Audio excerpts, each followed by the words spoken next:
You must know Gatsby. Vive le cinéma français. Pensez pas que vous avez effacé de mal comme ça autour de vous. Pas content. Tu as une tête de déterré, Robert. Why so serious? Vous avez vu une vraie licorne vivante? Pourquoi tu pleures? Maybe I'm not good enough. I'm Captain Jack Sparrow.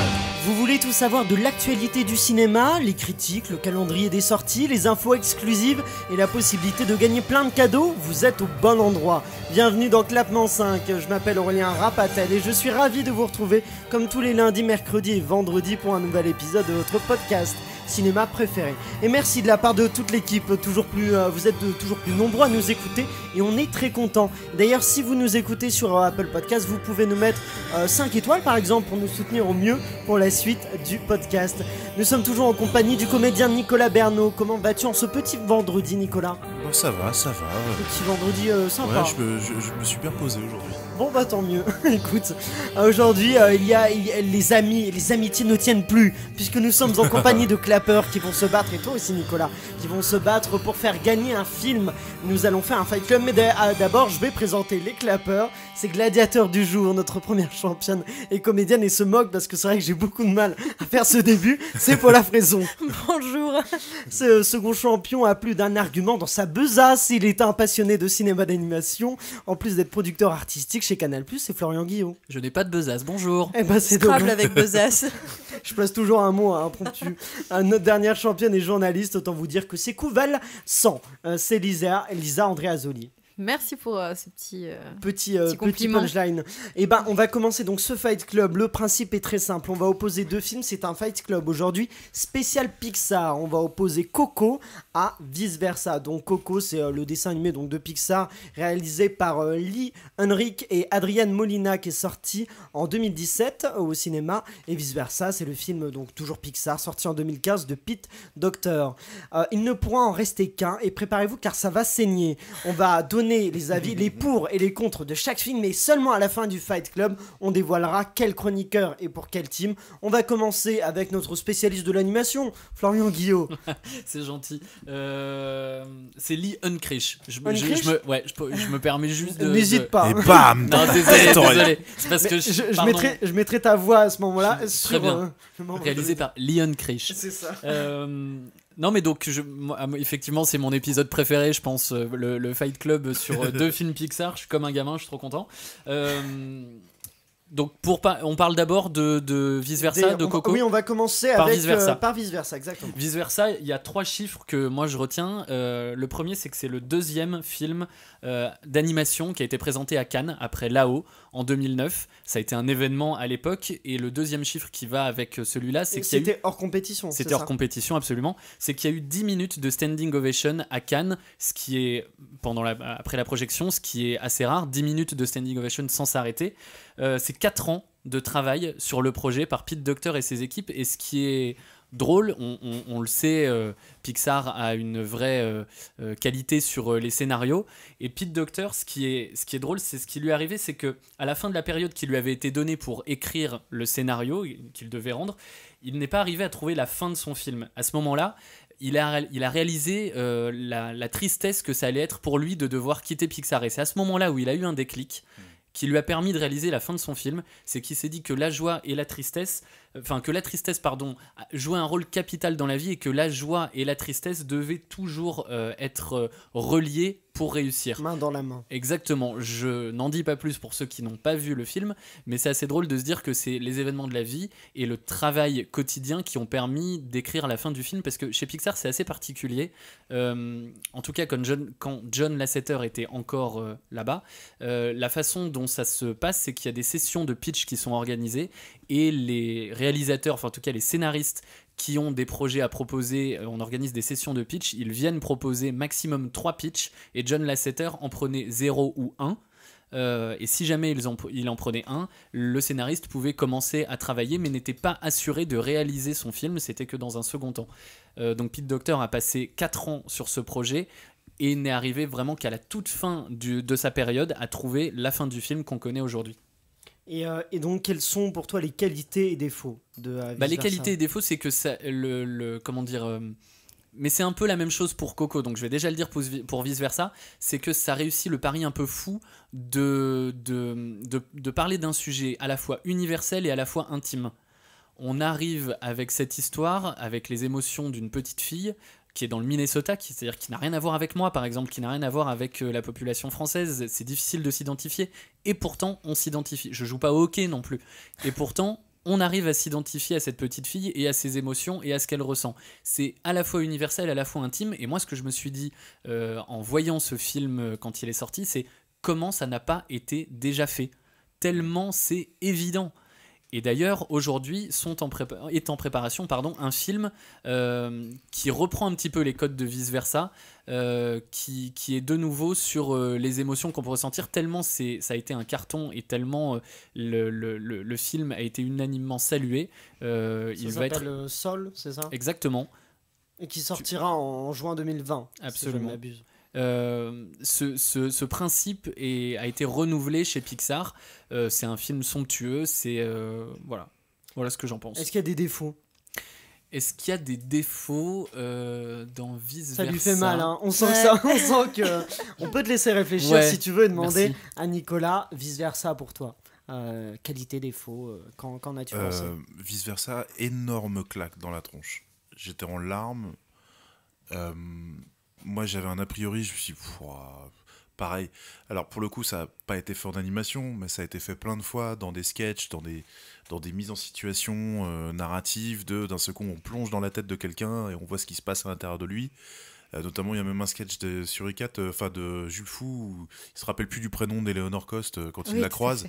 Et là, on rentre dans sa tête. Le bureau des rêves, c'est la même idée aussi. Il y a un truc de personnifier en gros les différents secteurs de notre cerveau par des personnages.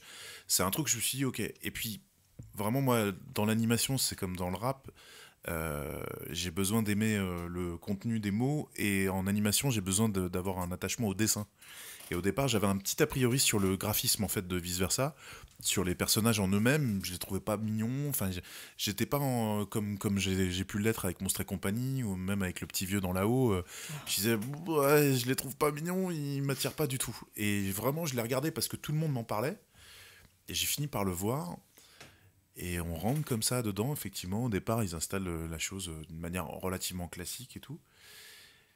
Et quand ils nous prennent, quand on a la tristesse qui maladroitement en fait a pollué un souvenir, etc., machin, et je fais ça va partir dans ça.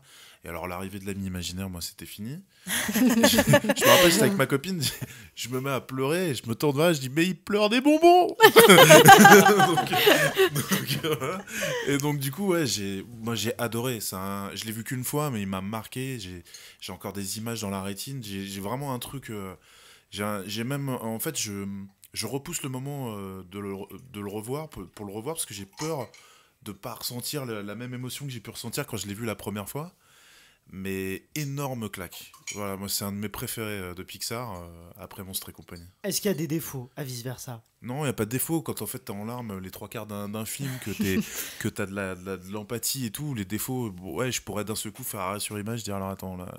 Non, moi quand un film m'emporte et que je suis comme un gamin, ou que j'ai plus de filtre avec mes émotions ou avec mon regard de professionnel de la profession, bah il n'y a pas de défaut du coup. Florian, as-tu trouvé un défaut ? Oui, j'en ai trouvé un, mais c'est vraiment si on déchiquette un petit peu le scénario. Ouais, les personnages qui en dehors du cerveau central récupèrent les souvenirs et peuvent les renvoyer directement là-bas, pour notamment revoir un souvenir un peu relou, notamment la pub sur le dentifrice. En termes de scénario, quand la joie et la tristesse arrivent avec les émotions centrales, avec les souvenirs importants dans cette partie-là, en fait, ils auraient pu passer par ce biais-là et les ramener directement dans le cerveau central. Je crois et malheureusement, on est beaucoup à s'être dit ça. Oui. Et oui, malheureusement, c'est vrai que c'est une chaîne YouTube qui s'appelle How It Should Have Ended, qui est géniale, qui pointe justement les défauts de scénario sur YouTube, qui pointe celui-là. Et c'est vrai que c'est un très gros défaut de scénario, mais si on s'arrête pas et qu'on décortique pas le scénario point après point, on se laisse emporter, on voit un ami imaginaire qui pleure des bonbons et on passe un excellent moment et ça nous fait ressentir toute une palette d'émotions qui est géniale. Ce film est à voir. Mais en plus, pardon, je mets une mini parenthèse, mais même toutes les émissions fort raccord, toutes ces choses-là qui peuvent être marrantes et tout, mais c'est pas une science le cinéma. Ça n'a jamais été une science en fait. Si c'est une science, c'est la science des émotions et donc ça nous prend pas. Et évidemment, on peut se poser même dans des films qu'on a adorés et dire bah là en fait c'est pas logique, les paradoxes temporels dans Retour vers le futur, etc. Mais c'est pas grave. En fait, faut se rappeler qu'au départ le cinéma c'est ce qu'on voyait au cirque c'était une attraction dans un parc d'attractions le cinéma. Et moi j'aime quand ça prend au sens littéral le terme d'attraction, c'est-à-dire que ça vient me choper, ça m'attire et ça me prend et ça m'emmène dans un univers que j'aurais pas imaginé moi-même. Donc les défauts finalement on s'en fout. Lisa, toi qu'est-ce que tu penses? Vice versa. Moi je m'en fous en tout cas. Moi ce que j'ai beaucoup aimé, on va dire la qualité, parce que j'avoue que au niveau de défauts, c'est vrai que je crois que je pourrais pas donner de défaut. Moi ce que j'aime vraiment dans ce film, c'est l'évolution des émotions. En fait, c'est très très juste à quel point quand on est petit, on passe par une émotion après une émotion. C'est la joie, c'est la tristesse, c'est le dégoût, mais c'est un par un. Et c'est vrai, quand t'es petit, t'es triste d'un coup, puis après t'es joyeux, et quand t'es adulte, en fait, tout devient nuancé. Et c'est ça que j'ai trouvé mais tellement juste, et je rejoins ce que vous avez dit, dans le sens où, pourquoi on n'y a pas pensé avant, parce que quand tu deviens adulte, en fait, c'est ça qui change finalement, et c'est ça l'adolescence. C'est commencer, moi c'est ça aussi que j'ai bien aimé, c'est comment ils ont traité cette question d'adolescence. En fait, c'est parce que toutes les émotions se mélangent et qu'on sait plus comment on fait le tri. Et moi, j'ai trouvé ça juste génial. Des défauts pour Vice Versa? Très bonne question. C'est difficile. Hein, c'est super difficile parce que j'ai beaucoup aimé le dessin, j'aime l'histoire, ça m'a fait rire, ça m'a fait pleurer. Enfin, moi, j'avoue, je rejoins Nicolas, ça m'a tellement scotché que... Ça t'a emporté. Ouais, ça m'a emporté. Et toi, Paula, du coup, Vice Versa, qualité, défaut? Du coup, je vais éviter de redire parce que je partage quand même plutôt vos points de vue. J'ai aussi eu le même a priori sur le graphisme. Je me rappelle que je l'ai vu assez tard par rapport à tous mes potes et même, je crois pas que je l'ai vu au cinéma. Il me semble que je l'avais vu chez moi en streaming, je sais, c'est mal. Et le truc, c'est que au début, j'avais pas vraiment envie de le voir. Je me suis dit, ouais, bof. Et en fait, je me suis rendu compte que dans le film, une fois, les dessins, j'y prêtais plus tellement attention. Et surtout, moi, en fait, ce que j'ai trouvé génial, et c'est aussi ce qui fait la qualité des films de Pixar, c'est que ça s'adresse très bien aux enfants, mais très bien aux adultes aussi. Et que, en fait, toute l'explication en fait, du fonctionnement de la psychologie, en fait, la leçon, elle sert à tout le monde. Et vraiment sur qu'est-ce qui se passe quand t'as plus la joie. En fait, ouais, c'est un film qui est adressé aux enfants et qui te parle très très bien de la dépression. Et c'est d'une efficacité remarquable, je trouve, parce que c'est pas... ça montre bien ce qui peut se passer dans ta tête à toi, comment ton entourage ne comprend absolument pas ce qui se passe. Et le moment aussi où toutes les fois où du coup il n'y a plus tristesse et il n'y a plus joie, et où tu vois colère, peur et dégoût qui gèrent le truc et qui font tout exploser toutes les 3 secondes, et où en fait, mais tu vois à quel point c'est elle déjà dans sa tête elle gère pas, et à l'extérieur comme personne comprend rien. Je trouve en fait que c'est très juste, parce que parfois on croise des gens et on se dit ah ouais non, eux franchement pas des gens cool, tu vois, et on va juger tout de suite, alors qu'en fait peut-être que eux aussi ils ont colère, peur et dégoût, qu'il faut grave la merde, qu'ils ont perdu tristesse et joie, ils ont peut-être perdu tristesse et joie eux aussi, mais en fait voilà, moi c'est ce que je trouve de génial avec ce film là, c'est que ça parle des émotions qu'on a tous d'une manière vraiment intelligente, et sur la fabrique des rêves, sur le rapport qu'on peut avoir à son ami imaginaire qui pleure des bonbons, enfin à tout ça, je trouve que ça introduit plein de notions de psychologie et de psychanalyse de manière toute feutrée, parce qu'on n'a pas l'impression d'assister à un cours, et à la fin, ouais, je sais pas, on réfléchit à la façon dont on traite nos souvenirs et tout, et ça reste quoi. Ouais. Y a-t-il des défauts à Vice Versa? Moi oui, j'en trouverais un, c'est que j'avais trouvé qu'il y avait quelques longueurs parfois, notamment dans tout le moment où elle traverse, je sais plus tellement quelle zone c'est parce que ça fait longtemps que je l'ai pas vue, mais il y a tout un moment où elle traverse tout un truc, elle rencontre l'ami imaginaire se barre, elle le retrouve, machin, et tout ça, je trouvais ça un peu long. Moi, Alors qu'il y avait des je suis films d'accord. de Pixar où je trouvais que c'était quand même un peu plus efficace, quoi. Ou alors je sentais pas les longueurs. C'est peut-être. Je suis d'accord que moi, j'adore aussi Vice Versa, que je trouve, bon, pour toutes les raisons que vous avez dit, j'ai pas besoin d'en rajouter. Mais du coup, effectivement, juste le petit défaut, c'est cette séquence-là qui a un peu peut-être une petite longueur dont on aurait pu se dispenser. On va maintenant parler de Coco, du coup. Lisa, on va revenir tout de suite vers toi, Coco. Coco, alors j'ai trouvé en qualité très belles images, c'est très beau, en même temps quand on parle de la journée des morts au Mexique, c'est forcément très coloré, c'est très festif, très joyeux, j'aime beaucoup. Après, on peut passer tout de suite aux défauts, parce que pour moi c'était déjà fait. Dans le sens où il y avait déjà un dessin animé qui traitait de la même chose, ça C'était s'appelle... quoi Tim Burton non, c'est The Book of Life. Oui, aussi, ouais. The Book of Life, en fait, c'est exactement la même chose. Je sais pas ce que c'est. En fait, c'est un dessin animé, un guitariste au Mexique qui meurt, qui va dans le monde des morts et qui revient. Là, c'est plus centré sur une histoire d'amour. Mais voilà, donc en fait, quand j'ai vu Coco, parce que je l'ai vu du coup après ce film-là, du coup, je me suis dit, ah ouais, mince, c'est la même chose. En même temps, quand on est sur le thème de la fête des morts au Mexique, c'est vrai que on est un peu tout le temps dans la même chose, même si ça n'empêche que ce film a pour qualité principale pour moi les chansons qui sont très belles, très joyeuses. Moi j'adore la séquence de La Llorona qui joue quand sur elle scène, chante, elle est magnifique. Je trouve qu'elle est mise en scène magistralement et qui est très très belle. Et la musique, c'est pas pour le coup, c'est pas Disney, mais c'est une. Non, mais les musiques sont très sympas et les couleurs, elles sont juste, c'est flamboyant et ça j'adore. Nicolas, toi, Coco. Moi, Coco, en plus, j'ai un souvenir très récent. Je l'ai vu hier, pour tout dire. J'ai trouvé ça sympa, mais ça m'a pas pris du tout, pour le coup, là, ça m'a pas touché. Je me suis bien marré, j'ai trouvé la construction au départ un peu proche de là-haut, si ce n'est que là, ils l'ont fait à travers des espèces de je sais plus comment ça s'appelle, là, des origamis. En fait, on a toute l'histoire... de ses arrière-grands-parents à travers justement des découpages là, je sais plus comment ça s'appelle. De la dentelle. Ouais, c'est ça. Les trucs qu'on faisait à l'école primaire là. Les guirlandes, les espèces de guirlandes de papier là. Ouais. Et donc je me suis dit bon, ok, un procédé un peu comme là-haut, mais un peu moins bien fait, je trouve. Et puis, on arrive dans cette famille, le côté, la musique a divisé la famille, les chaussures les ont rassemblées, je dis ok, c'est cool et tout, machin. C'est un bon slogan pour leur boutique. Il y avait des trucs assez marrants, et puis, j'avoue, moi j'ai aussi un problème chez Pixar avec les humains, les dessins d'humains, en fait. Tu les aimes pas ? Je trouve qu'ils se ressemblent tous et que je me faisais la même réflexion dans Ratatouille, mais ça m'a pas dérangé parce que c'était pas non plus les personnages principaux de ça. Dans là-haut, le petit vieux, il ressemble tellement pas à ce qu'on a comme référence humaine que du coup on s'y attache parce que les vieux, je trouve, ils les réussissent très bien. Parce que l'affaissement, le vieillissement, la voix fait que c'est cartoonesque en soi. Mais du coup, la grand-mère de Coco, elle est géniale. Elle a fonctionné pour toi. Ouais, parce qu'elle m'a fait vraiment penser déjà à ma grand-mère et même à 1000 grand-mères qu'on a pu voir. Ça fonctionne, c'est le côté universel. Il y a un personnage et on se dit, c'est ma grand-mère. Mais justement, c'est peut-être ça qui m'a dérangé, alors que Pixar, à chaque fois, me surprend, vient me chercher à des endroits que j'aurais pas soupçonné.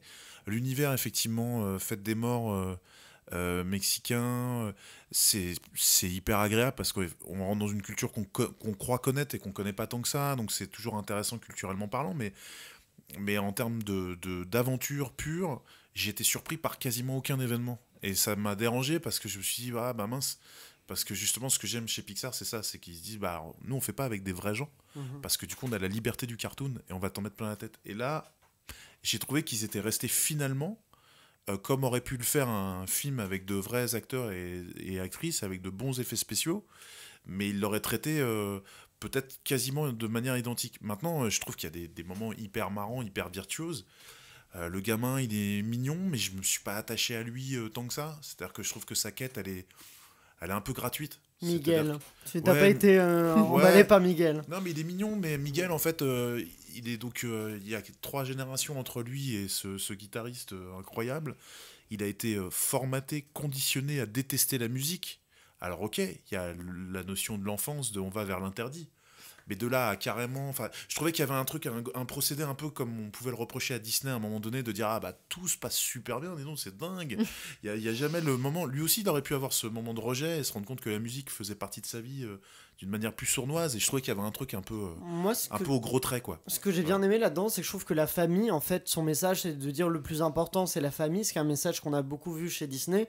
Et en fait, on renverse un peu ça dans Coco en disant non, il n'y a pas que la famille qui est importante, il y a aussi la passion pour la musique. Et j'ai trouvé que du coup, c'était un message qu'on n'avait pas forcément beaucoup vu.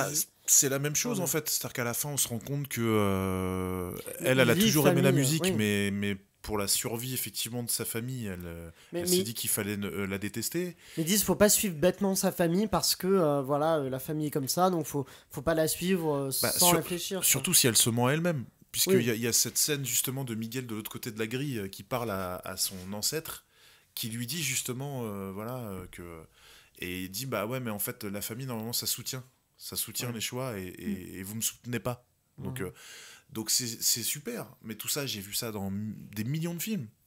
Tu vois l'adolescent qui dit ouais tu m'aimes mais tu m'aimes mal, mais ça on l'a vu plein de fois et c'est pour ça que je trouvais que Vice Versa était vraiment brillant pour ça. C'est qu'alors qu'ils vont dans presque un exercice psychanalytique basique, tu vois, ils arrivent à t'en mettre plein la tête, à te surprendre et dans le registre de l'animation, c'est-à-dire à aller même dans la composition des plans, dans le décor en lui-même, à te surprendre.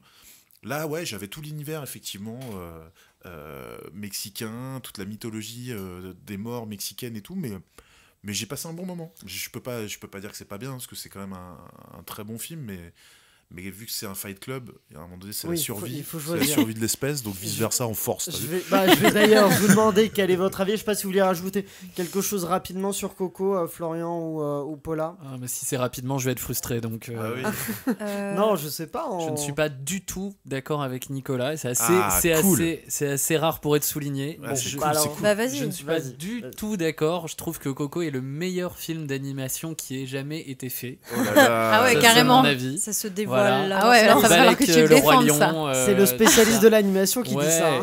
Justement, je trouve que ça fait. Je vais très très vite. Ça fait appel à des. Enfin, ça raconte tellement de choses hyper fortes sur des points de vue psychanalytiques, comme tu disais pourtant, Nicolas, sur faire le tri entre le récit qu'on se raconte à soi, celui qu'on nous transmet et celui qu'on développe chaque jour. Je m'explique. Le récit qu'on se raconte à soi, par exemple, dans Coco, c'est Ernesto de la Cruz est formidable. Celui qu'on nous transmet, c'est que son arrière-grand-père est une merde. Et celui qu'on se développe chaque jour, c'est qu'au final, il réconcilie les deux et que son arrière-grand-père est finalement un type bien et que Ernesto de la Cruz ne l'est pas. Il y a plein de choses comme ça très profondes qui sont développées.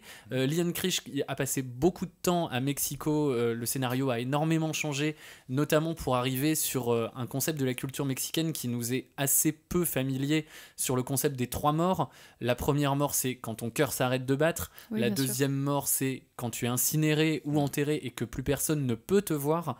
Et la troisième mort, c'est quand on t'oublie et que plus personne présent sur Terre ne se souvient de toi, et ça nous questionne sur tellement de choses. Est-ce qu'on a réellement existé une fois que plus personne n'est là pour se souvenir de nous? Si on n'a laissé aucune trace, parce que Nicolas Bernot a laissé Puzzle par exemple pour la postérité, donc tout le monde se souviendra de lui sur sa chaîne YouTube. Exactement, mais est-ce que on a réellement existé quand plus personne n'est là pour se souvenir de vous? Oui, mais ça c'est une phrase, mais je peux te sortir 800 000 films qui traitent ça. Mais en film d'animation en film d'animation, effectivement, peut-être peut-être pas. Au niveau de quelque chose qui est adapté aux enfants, est-ce que le fait de se questionner sur ces concepts, qu'on passe sa vie on passe sa vie à se questionner sur ce genre de choses, est-ce que quelque chose d'adapté aux enfants n'est pas un film merveilleux? Moi, je pense que si. Mais en fait, je crois que c'est parce que je suis trop habitué à ce que Pixar soit génial et excellent que j'ai perdu de vue, tu vois, cette notion, c'est que ça s'adresse aux enfants. Et effectivement, là, j'ai perdu de vue ça. Je pense que je l'ai pris comme un film. Et c'est vrai que moi, ça m'a la dimension aussi, que tu me donnes, je la trouve intéressante. Mais après, il y a aussi, moi, ce truc premier degré de est-ce que je suis touché ou pas touché. Vice versa, j'étais en larmes. Coco, j'étais là, voilà, je passais un bon moment. Moi, Ça j'étais t'a moins en touché, larmes devant Coco à chaque fois que je l'ai vu. J'étais très Mais touché aussi. moi, là, Il y a Paula qui veut, oui. ce que tu disais, Florian, là-dessus, sur le concept des 3 morts et aussi sur les différents niveaux d'histoire que ce film-là transmet, moi, ce qui m'a marqué, c'est aussi un enfant, en fait, qui s'imagine un passé parce qu'en fait, personne ne lui en parle dans sa famille. Il y a la force du tabou, etc. Et en fait, le gamin, il se dit « Ah ouais, c'est mon idole et ça serait trop bien que ça soit mon grand-père et tout. » Et il rentre là-dedans et au fur et à mesure, en fait, il découvre la vérité et il y a cette quête-là. Et je trouve que c'est très touchant. Enfin, moi, ça m'a vraiment... j'ai trouvé ça très, très juste. Moi, j'ai trouvé justement que le traitement, quand il découvre que la partie de photo qui a disparu, c'est en fait son grand-père, qui le grille avec la guitare et tout, j'ai trouvé ça justement... ça prenait par la main énormément. Ouais. Et je trouve justement que ce moment-là de mise en scène, la réaction de Miguel, j'ai pas adhéré à sa réaction. Florian. Est-ce que tu trouves pas génial, pardon, je réagis pas Vas-y, sur bien sûr, est-ce que tu trouves pas génial que un metteur en scène nous donne à voir l'au-delà comme exactement la même société capitaliste que le monde des vivants qu'on a aujourd'hui, c'est-à-dire que Si, ça, c'est génial. tu as ceux qui sont riches, qui sont pleins d'offrandes et qui resteront au sommet de la pyramide, et ceux qui sont les plus pauvres qui finiront par être oubliés. C'est à la fois horrible et génial comme idée de mise en scène. Ça, j'ai trouvé ça génial, justement. La société des morts, effectivement, ça t'as raison. Sur la lutte des classes continue dans l'au-delà, ça, j'ai trouvé ça super. Le fait que pour rentrer dans cette fête où il va rencontrer son grand-père, il soit obligé de se mettre avec cette troupe de comédiens qui, par chance, de musiciens qui, par chance, a gagné ce concours pour passer devant le Cerbère et tout. Ça, j'ai trouvé ça très intéressant. Mais... ça n'a pas suffi pour Ça toi. n'a pas ouais, suffi. voilà, je sais pas, je suis d'accord. mais Toi, après, c'est même pas rationnel, en fait. C'est comme on C'est disait, subjectif. De toute façon, dessin, un film, de toute euh, façon, c'est voilà. toujours aussi. Donc toi, tu es team. Vice-versa, ouais. J'ai l'impression, Paula. Il faut Alors, que je choisisse. Ce débat t'a ébranlé. Bah oui, toujours. Écoute. Non, je Bon, crois suspense que... pour Paula. Suspense, ok, Allez, pour moi. on garde un suspense, Lisa. Moi, ce sera toujours team vice-versa, je pense. Vice-versa, Florian. Coco, évidemment. Paula. Dis-toi d'abord. Moi, je vais dire Coco aussi. Donc là, on est C'est à toi, 55. Oh là toi là. qui choisis. Paula va Tu vas faire va basculer. renverser la balance. Est-ce que vice-versa ou Coco? Lequel des deux, Paula? Ton choix dans 3, 2, 1. Coco, pardon. Coco, allez, victoire. Bravo. Coco, Je suis déçu. Coco sort donc vainqueur. Juste pour donner quelques chiffres. On ira au cinéma avec Lisa, comme En ça. termes de, C'est ça. en termes de box-office, en France, il a fait la même chose. Les deux ont fait à peu près la même chose. Ah ouais. À 4 500 000. Dans le monde, c'est vice-versa. Qui a fait un... Ah non, c'est Coco qui a fait plus. Qui a fait 584 millions de dollars. Et voilà. Et le budget de Coco est un peu plus supérieur à celui de vice-versa. Et par contre, Coco a eu 2 Oscars, alors que vice-versa, on n'a eu qu'un. Donc peut-être que Voilà. la balance est C'est plutôt du injuste. côté Ça veut rien de dire, il faut Coco. voir ce qui était en compétition à ce moment-là. Toi, Ouais. auditeur, dis-nous en commentaire sur Facebook, Instagram ou Twitter avec le @clap5 si tu es plutôt Team Coco ou vice-versa. Vice-versa. On verra ton avis. C'est la fin de cet épisode. Merci à tous de l'avoir suivi. Merci à toi, Nicolas, d'avoir été avec nous. de Merci nous à avoir toi, encore une fois, de accompagnés. m'avoir invité. Merci à tous nos clappeurs. Merci à Cinesat, à nos partenaires OCD Universine et le Forum des Images. N'oubliez pas de liker le podcast et de le partager au maximum. Et si vous nous écoutez depuis Apple Podcast, vous pouvez nous laisser une note sur 5 pour nous soutenir au mieux. Mais on va se retrouver dès lundi avec la critique d'un nouveau film français qui parle d'une mission spatiale. Je ne vous en dis pas plus, je vous laisse deviner de quel film il s'agit. Rendez-vous lundi sur Clapement 5 pour découvrir de quel film il va s'agir. Et d'ici là, allez au cinéma.